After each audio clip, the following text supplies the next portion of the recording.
Hey there, native plant enthusiasts. It's Santino, Education Manager for Bowman's Hill Wildflower Preserve, coming at you on this cold and blustery day with some winter observations for our next nature note. So let's get into it.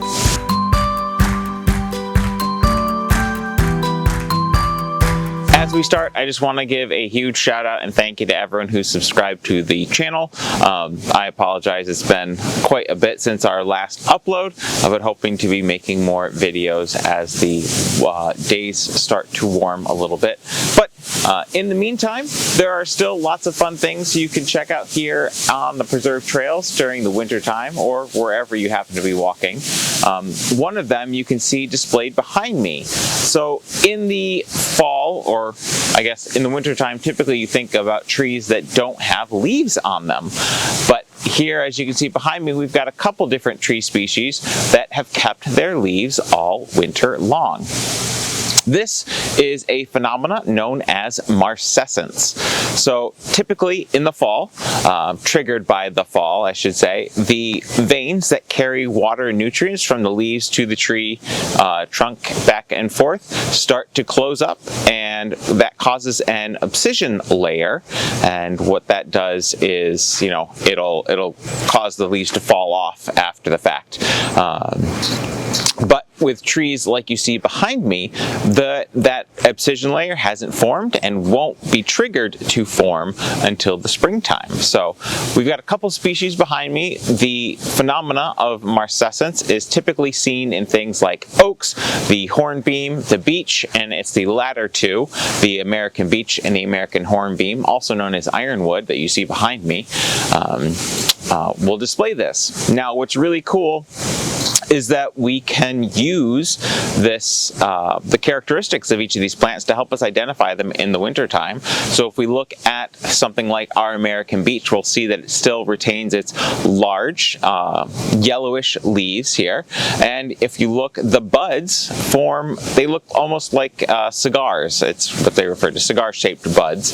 And if we compare that to something like our American hornbeam or ironwood, you'll see that those buds that have formed in getting ready to emerge in the spring are much smaller. They're not cigar shaped, and the leaves themselves are tighter, smaller, more compact, and more brown. So that's a fun thing we can check out while we're on the trails.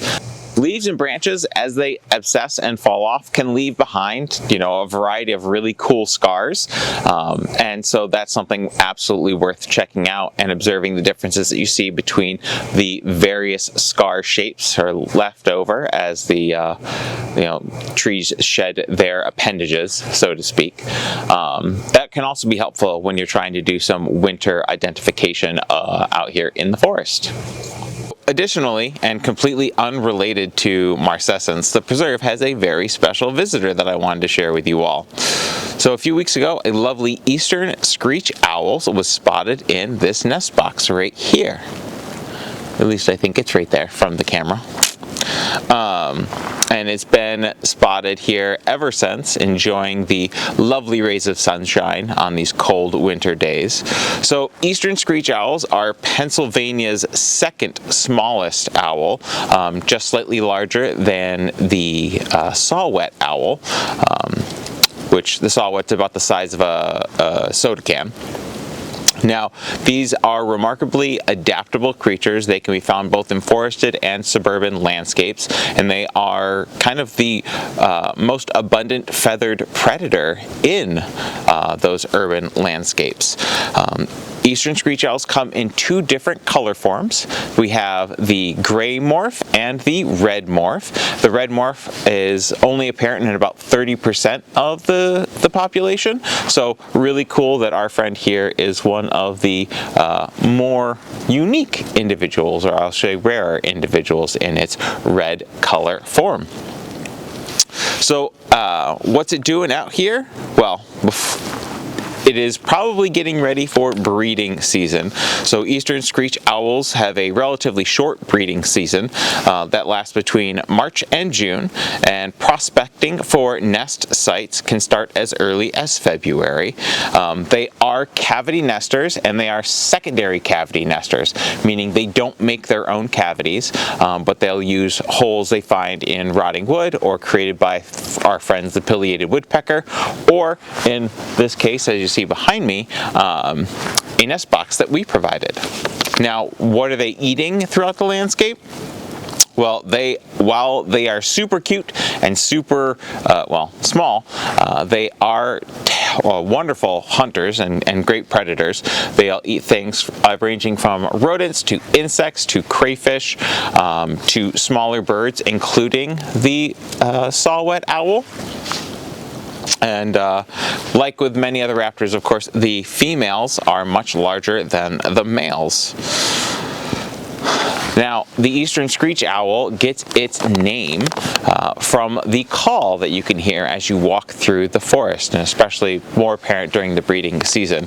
And it doesn't sound like a screech. In my mind, it much more sounds like a horse whinnying, but it goes a little something like this. Hopefully this will come across on the microphone.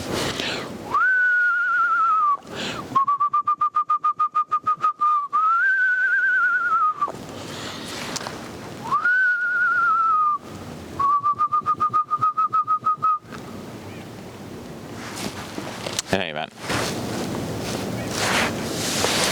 All right, my friends, that just about wraps it up for me and these winter observations. I'm gonna head back inside where the wind is not quite as cold. But I hope you guys enjoyed this little short video and it inspired you to head out and enjoy the woods in winter, because there is a whole bunch to see.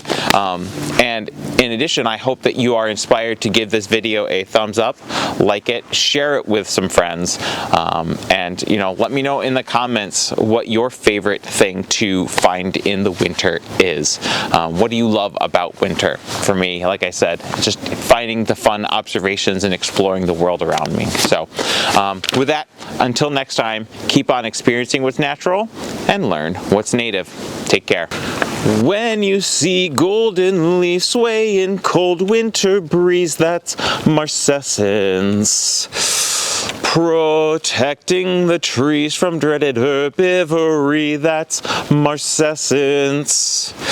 And in the spring, warmer days will bring, dropping from the limbs and fall to the ground. Some studies show leaves capture snow, providing H2O and mulch all around.